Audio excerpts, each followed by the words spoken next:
qui a été soutenu à l'université Cheikh Anta Diop de Dakar et qui était intitulé Le droit positif à l'épreuve du droit douanier, où j'ai obtenu une mention très honorable avec autorisation de publication. Donc c'est à la suite d'une thèse de doctorat. Et les raisons qui m'ont poussé à écrire ce livre, c'est d'abord le constat. Je suis parti d'un constat qu'au Sénégal, il n'y avait pas beaucoup d'écrits sur le droit douanier. C'était un droit très spécifique, très ésotérique, où il n'y avait pas aucun écrit presque sur le droit douanier, à part la thèse de Boubacar Camara, intitulé La place du juge dans le traitement du contentieux douanier, et la thèse aussi le livre de Aline John intitulé Le droit douanier à l'épreuve du commerce électronique.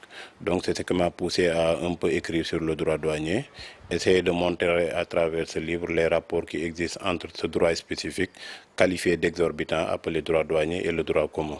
Donc dans un premier temps, j'ai essayé de démontrer les rapports entre le droit pénal général et le droit pénal spécifique douanier, quels sont les rapports, et par là on a tiré la conclusion que c'est un droit spécifique qui déroge au droit commun sur beaucoup de points de vue, sur l'élément intentionnel, sur la force probante des PV de douane et sur la place du juge dans le traitement des infractions douanières, l'office du juge dans la détermination de la responsabilité.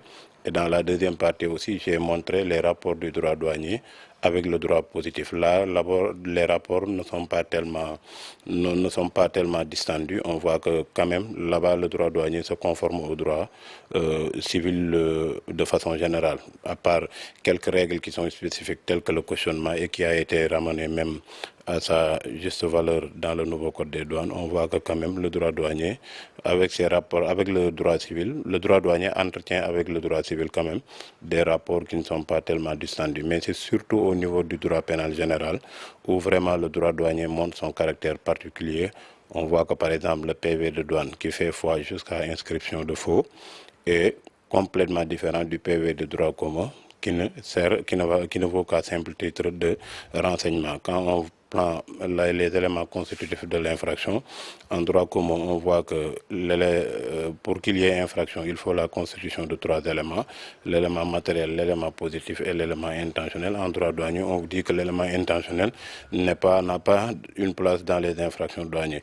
Donc il fallait parler de tous ces rapports, montrer que c'est un droit à finalité économique et essayer de montrer que aussi c'est un débat qui existe entre l'orthodoxie juridique et, comment dirais-je, l'orthodoxie juridique et l'efficacité économique. On a vu qu'à travers donc le code des douanes, le législateur a opté pour l'efficacité économique. Donc l'essentiel de ces règles dérogatoires aujourd'hui se justifie par l'efficacité recherchée dans la répression des infractions douanières.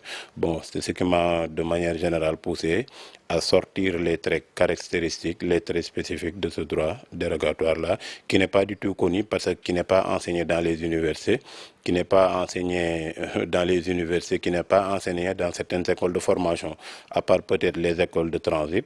Le droit douanier n'est pas enseigné nulle part. Aujourd'hui, même le CFJ commence à faire des efforts parce que le CFJ a aussi commencé l'enseignement du droit douanier depuis des années pour la formation des magistrats.